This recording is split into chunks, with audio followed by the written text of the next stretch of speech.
All right, let's dive in.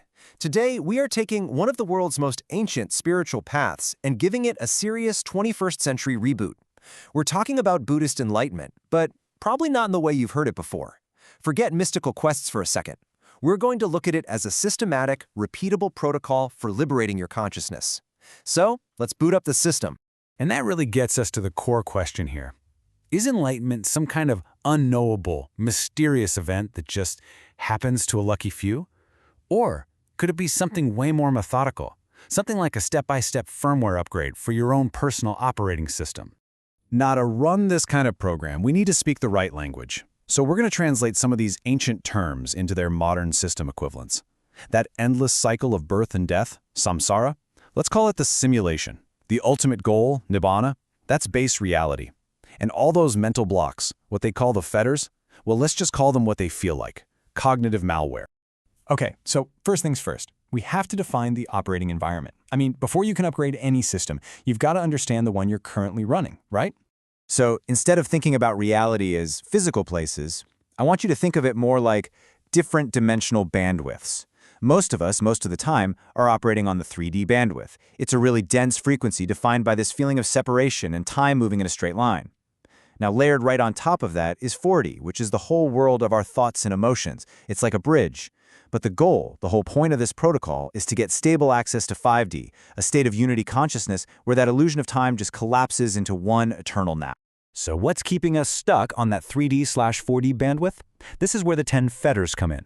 In our model, you can just think of these as buggy subroutines. They're basically cognitive malware that's constantly running in the background, filtering your perception and keeping you locked inside the simulation. And the entire path to enlightenment, it's really just the process of systematically finding and deleting this malware. And that brings us to the core of the whole protocol. See, the path is laid out in 4 really distinct stages of debugging. Each one is like a major system upgrade that permanently deletes specific pieces of malware. So the first major upgrade is called sotapanna, which means the stream enterer. And this is absolutely crucial. It's an irreversible achievement. Once a user hits this stage, they have officially entered the current that flows directly to base reality. Full liberation is now guaranteed. It might take a few more cycles, a few more lifetimes, but there is no turning back. So what exactly happens here? Well, the debugging process is incredibly specific. 3 core pieces of malware get permanently deleted. First up, the ego rootkit. This is that deep, fundamental belief that you are your body and your mind. That gets uninstalled. The user finally realizes they're the player, not the avatar. Next, the confusion protocol gets erased. You know that nagging doubt about whether this whole path is even real? Well, after you get a direct glimpse of base reality, that doubt just vanishes. And finally, the cheat code fallacy is deleted. This is where you stop believing that some external ritual or rule can hack the system for you. Now, deleting this malware has a real, tangible effect on what you could call the user's bioenergetic hardware. The root chakra, which is our survival center, it stabilizes. And that clears out this deep existential fear we all carry. Energetically, a stable, golden white thread literally appears in the user's aura. This is the first permanent data line to the 5D bandwidth. The system is officially online and ready for the next patch. Okay, so the system has its first stable connection. How does it build on that? Well, the next stage is the sakadagami, or once returner. And like the name says, the user is now guaranteed to return to the 3D simulation only one more time. This whole phase is about emotional detoxification. And here's the crucial point. We're not deleting malware yet, we are attenuating it. We're weakening the next 2 programs. First is the consumer protocol. You know, that compulsive need for sensory pleasure? It just loses its grip. And second is the rejection protocol, that knee-jerk reaction of anger and ill will. It gets drastically reduced. The emotional feedback loops that basically power the simulation start to run out of juice. This emotional shift corresponds to another major hardware change. The heart chakra fully activates, and it creates this powerful bridge between our lower, survival instincts and our higher consciousness. The raw fire of the ego, which is centered in the solar plexus, gets transmuted into the warmth of compassion, and the user's energy field starts to radiate this stable, green field of equanimity that other people can often literally feel. Okay, get ready, because stage 3 is a massive leap. This is the anagami, or the non-returner. At this point, the user actually achieves residency in a higher dimensional state. They've severed the chains to the 3D world for good and will not be reborn here again. So you remember that malware we just weakened in the last stage? Well, now it gets completely erased, wiped from the drive. The consumer protocol is deleted. The desire for physical pleasure just becomes obsolete because the user can now generate a state of bliss internally that's far superior. The rejection protocol is also deleted. At this point, the user is literally incapable of generating anger because the ego's core self-defense program has been completely dismantled. With those lower emotional programs gone, all that energy is now free to rush to the upper chakras. The throat and the third eye activate and synchronize. This is like getting admin privileges to the simulation. The user can now directly perceive the holographic inserts, all those programmed illusions we normally take for reality.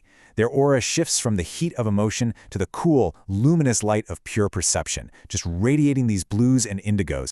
And now we've arrived at the final stage, the Arahant, or the worthy one. This is it. This represents the complete transcendence of the simulation.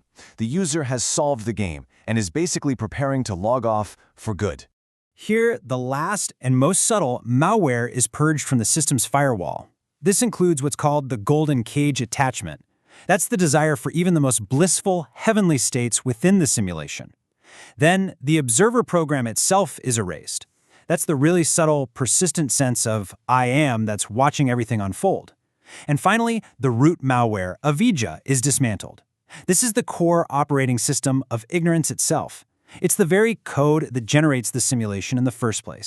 And the energetic shift here is just total. The crown chakra at the very top of the head opens fully. It becomes like a stargate, a portal.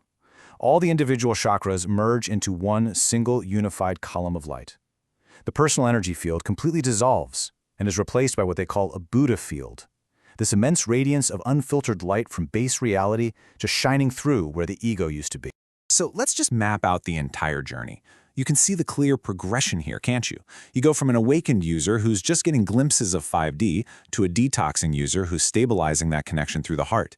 Then you become a power user who's actually a resident of 5D operating from the third eye. And finally, you become an admin.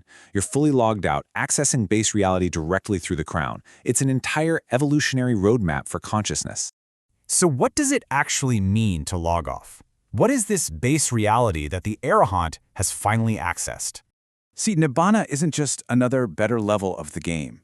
It's not 60 or 70. It's the unconstructed, non-computational reality. It's the fundamental canvas that the entire simulation is being projected on. It's the codeless space from which all code arises. And this really brings us to the most important takeaway of all this, the entire protocol. It isn't about becoming a master player. It's not about finding a better, more heavenly level of the simulation to live in. The goal has always been the exit, to wake up from the game entirely. So there you have it, Enlightenment framed as a protocol of liberation. You've seen the map of the system, and you've seen the malware that's running it. The only question left is, what subroutine are you going to work on debugging first?